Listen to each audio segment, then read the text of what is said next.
Hello. কি রে, কেমন আছিস তুই? আপনারা আমাকে রেখে চলে গিয়েছেন আর এখন জিজ্ঞেস করছেন যে আমি কেমন আছি। মানে কি, তুই সেদিন প্লেনে উঠতে পারিসনি? আমি তো সেদিন ইন্টারনেট স্লো করে দিয়ে নিজেই আর অনলাইনে প্লেনের টিকিট কাটতে পারিনি। আমি এখন জেলখানায় আটক। কি, তা তুই জেলখানার ভিতরে মোবাইল পেলি কি করে? ওই যে রিমান্ডে নেওয়ার সময় যখন ডিম ঢুকাচ্ছিল, কে যেন রাগের মাথায় তার নষ্ট বাটন ফোনটাও আমার পাছায় ঢুকিয়ে দিয়েছিল। পরে বের করে দেখি যে আমার পাছার কারেন্টে ফুল চার্জ হয়ে ফোনটা ঠিক হয়ে গেছে। আমি এখন ওটা দিয়েই কথা বলছি। মানে বুঝলাম না, তুই ডিমের সাথে বাটন ফোনও নিয়েছিলি? আমি নিতে চাইনি, আমাকে দেওয়া হয়েছে। কি বলছিস এগুলা তুই? আমি তো শুনে শিহরিত। কিন্তু তুই আমাকে এতদিন পরে ফোন দিলি কেন? আমার পোর্টেবল হটস্পটের ভিতরে পানি ঢুকে নষ্ট হয়ে গিয়েছিল। এটা কোনো কথা? পুরা দেশ ডিজিটাল হয়ে গেল আর তুই শুধু টালি থেকে গেলি, এইভাবে ধরা খেয়ে গেলি। আমি শুধু একা ধরা খাইনি, আমার সাথে সালমান এফ রহমানও ধরা খেয়েছে। শালা নির্লজ্জ বেহাইয়া কোথাকার, তোর এগুলো বলতে একটুও লজ্জা লাগছে না? লজ্জা শরম তো আমাদের আগেও ছিল না। হ্যাঁ, তাও অবশ্য ঠিক।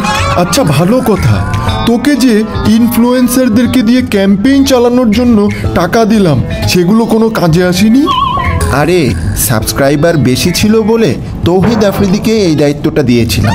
পরে দেখি যে ও আমাদের মতোই আবার। ধুর, তা তুই রাজব্রোকে একবার হায়ার করতে পারলি না? রাজব্রোয়ের নাম্বার তো ম্যানেজ করতে যে এজেন্সিদেরকে কল দিয়েছিলাম, এজেন্সি থেকে বলল যে ওর জন্য নাকি স্পন্সররা লাখ লাখ টাকা নিয়ে বসে থাকে, কিন্তু সে নাকি ফোনই ধরে না। ফোন ধরে না মানে? হ্যাঁ, আমাদের ফোন ধরে না, এত বড় সাহস! আচ্ছা, এখন চিৎকার চেঁচামেচি করে কোনো লাভ আছে? সবাই কি তৌহিদ আফ্রিদির মতো বলদ যে আমাদের এরকম একটা ডিল অ্যাকসেপ্ট করবে আর এখন মারা খাবে? হ্যাঁ। কি হ্যাঁ হ্যাঁ করছেন আপনি? আচ্ছা, আমার একটা প্রশ্ন, আপনার ভয়েসটা এরকম টাইট টাইট লাগে কেন? কারণ হচ্ছে DB Harun. DB Harun? DB হারুনের জন্য আপনার ভয়েস এমন? হ্যাঁ, deep through from DB Harun. আচ্ছা আচ্ছা, কতই না রঙিন ছিল দিনগুলো। আরে থামেন তো আপনি। আমি এদিকে জেলখানায় রাত কাটাচ্ছি আর আপনি আপনার হাউন আঙ্কেলের সঙ্গে কাটানো দিনগুলো নিয়ে কথা বলছেন। এই, তুই আমাদের এক্স বিচারপতির মতো এত চিল্লাপাল্লা করছিস কেন? হ্যাঁ। কেন, আপনি জানেন না? এক্সরা তো সবসময় চিল্লাপাল্লাই করে। হ্যাঁ, ঠিকই বলেছিস। এই জন্যই তো আতিকা আমার সাথে এত চিল্লায়। আতিকা? আতিকা কোত্থেকে আসলো আবার? আপনি না একটু আগে ডিবি হারুনের ডিপ থ্রটের কথা বলছিলেন?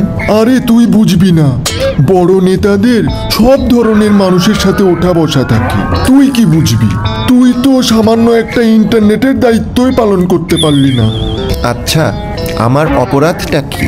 শালা হারামজাদা, তুই এখনো বুঝতে পারছিস না যে তোর অপরাধটা কি? হ্যাঁ, তোর কারণেই তো আমরা আজকে আর ক্ষমতায় নেই। মানে কি? তা সেটা কি আমার দোষ? তোর দোষ না তো কি? হ্যাঁ, তুই তো স্যাটেলাইটের মাধ্যমে আম জনতাকে একটু ঠান্ডা করতে পারতি না? আচ্ছা, আপনি তো নিজেও জানেন যে বাংলাদেশের আম জনতা তো